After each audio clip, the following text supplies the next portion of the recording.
명락대전인가요? 홍영표 의원과 정청래 의원의 설전이 주목을 받았습니다. 어떤 얘기를 했길래 이런 얘기가 나왔는지 먼저 좀 듣고 오겠습니다.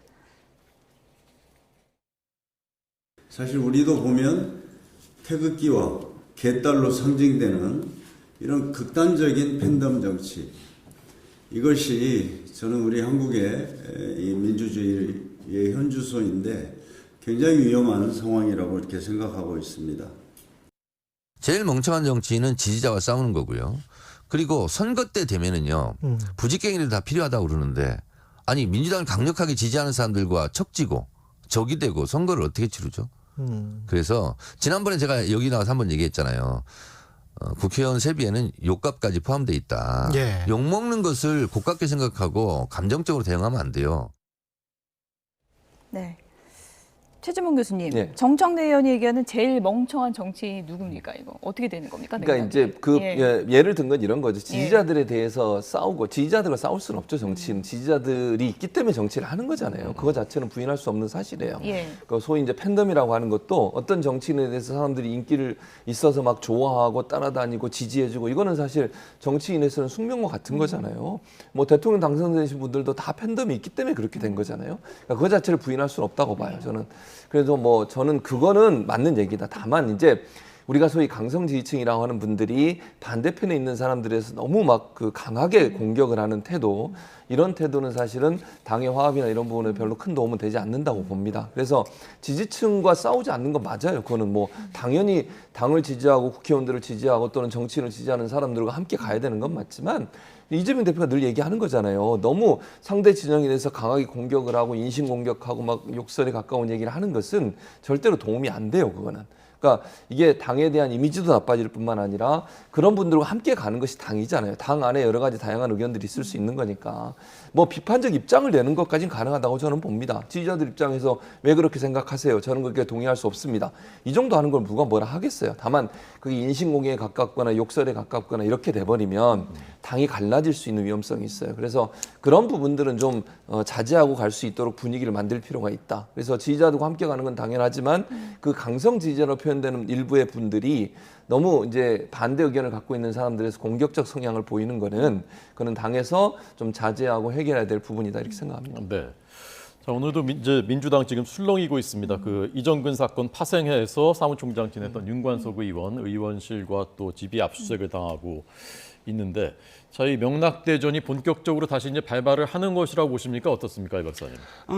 발발을 하지 아니한 민주당이 지금까지 사실 너무 일사불란했다라는 거예요. 민주당이라는 그런 정당은 사실상 백가쟁명의 정당이거든요. 사실 이 국민의힘 계열 정당이 언제나 일사불란 단일대오였어요. 그런데 거꾸로 됐어요. 지금 국민의힘은 사실상 이 백가쟁명의 그런 당으로 바뀌었고, 지금 민주당이 일사불란한 당이 됐거든요. 일사불란한 당은 사실상 역동력이 없어져요. 당에, 그래서 총선 때 사실 참패를 할 수가 있어요. 왜냐하면 특정 지지자들만 사실 그 열광하는 정당으로 되거든요. 총선은 뭐죠? 중도로 나가는 정당이 사실 이 51대 49 게임이거든요. 50대 50에 49대 49에서 2를 더 누가 쟁취하느냐, 그 2가 있는 곳이 중도거든요. 그 중도를 누가 앞으로 나가느냐, 중도가 강력 지지층은 아니거든요. 그런데 지금에는 요구하는 건 뭐냐면, 지지층과 싸우지 마라. 이 얘기는 뭐냐면 강력 지지층들 속에서만 있겠다라는 이야기로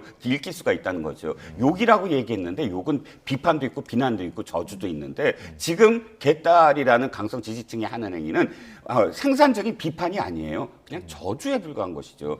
지지자들도 색깔이 다르다. 노무현 대통령 당시에 노사모는 어떻게 했는지 아십니까? 노무현 대통령한테 이건 잘못됐습니다 하고 이야기하는 그런 팬덤이었어요. 지금의 팬덤은 어떻게 바뀌었냐면, 우리 문재인 대통령 하고 싶은 거 다 하세요. 우리 이재명 당대표 하고 싶은 거 다 하세요. 이렇게 바뀌었어요. 이건 뭐죠? 그냥 맹목적 추종이에요. 이 이념이라든지 강령이라든지 정책을 갖고 이 사람을 따르는 게 아니라 이 사람이 하는 건 무조건 옳아. 이건 정치가 아니라 종교의 영역이거든요. 그래서 팬덤 정치가 잘못됐다. 정치 영역으로 와야 된다. 정치라는 건 아무리 지지를 하더라도 이 어떤 것 때문에 지지하는 것이 확실히 구분이 돼야 된다는 거예요. 그래서 지금 민주당의 홍영표 의원 같은 목소리가 사실은 굉장히 당을 정상화하는 목소리다. 지지자를 지지한다고 하는 이유만으로 추종하고 떠받들 수는 없다는 겁니다. 친낙계로 이제 분류가 되는 오영환 의원이 이제 총선 불출마를 선언하고 정계 은퇴를 선언했는데 이게 뭐 일개 의원의 이제 결심일 수도 있지만 최근에 이제 이낙연 전 대표가 잠시 귀국을 했고 이렇게 명락대전이 좀 부각되는 그런 시기에 이렇게 불출마 선언하면서 통합하고 화합한다더니 친낙계 의원들은 이렇게 되는 것인가 이런 또 시각도 있거든요. 근데 사실은 오영환 의원 예를 들어서 예. 무슨 당내에서 문제가 생겼거나 아니면 이분에 대해서 무슨 그런 얘기가 그렇게 많이 나오지 않았어요. 예를 들면 그냥 이거 이름을 거명해서 죄송스럽습니다만 예. 사실은 그 강성 지지층 중에 공격 대상이 됐던 오영환 의원은 그렇게 이름이 오르락내리락 하지 않았어요. 그러니까 지금까지 잘 아시는 것처럼 뭐 예. 방송에 나오셔서 많은 얘기를 하시는 분들, 그 몇몇 분들은 늘 정말 그리고 뭐 소위 그분들의 지역구에 현재 이제 도전을 하려는 사람들이 가기도 하고 뭐 이런 얘기가 있었지만 오영환 의원에서 그런 얘기가 전혀 없었어요. 그러니까 제가 볼 때 그게 뭐 이낙연 개였고 뭐 예컨대 그랬기 때문에 이랬다고 저는 보진 개파의 않습니다. 문제가 아니니까. 네, 그건 아닌 것 같아요. 그러니까 아마 오영환 의원이 본인 스스로 느낀 점들이 좀 강하게 작용했지 않았나. 본인이 그런 얘기를 하시더라고요. 한계를 많이 느꼈다. 그러니까 본인이 열심히 일하고 싶었는데 개파나 이런 부분들에 대해서 여러 가지 논란들이 있었고 그런 부분들을 보면서 약간 정치에 대해서 조금 실망감이 컸던 것 같아요. 본인은 소방관으로 돌아가겠다고 또 얘기를 하고 있고 그래서 소방관들이나 소방 영역에 대한 새로운 대안들도 많이 제시를 했음에도 불구하고 네. 역할에 대한 한계를 느껴서 스스로 결정한 게 아닌가 저는 그렇게 봅니다. 네. 퇴직 상태이기 때문에 시험을 다시 봐야 된다고 그러더라고요. 소방관 시험을 다시 봐야 된다고 합니다. 자, 오늘 이종근 시사평론가 그리고 최진봉 성공회대 교수 두 분의 전국 분석 그리고 토론 들었습니다. 감사합니다. 고맙습니다.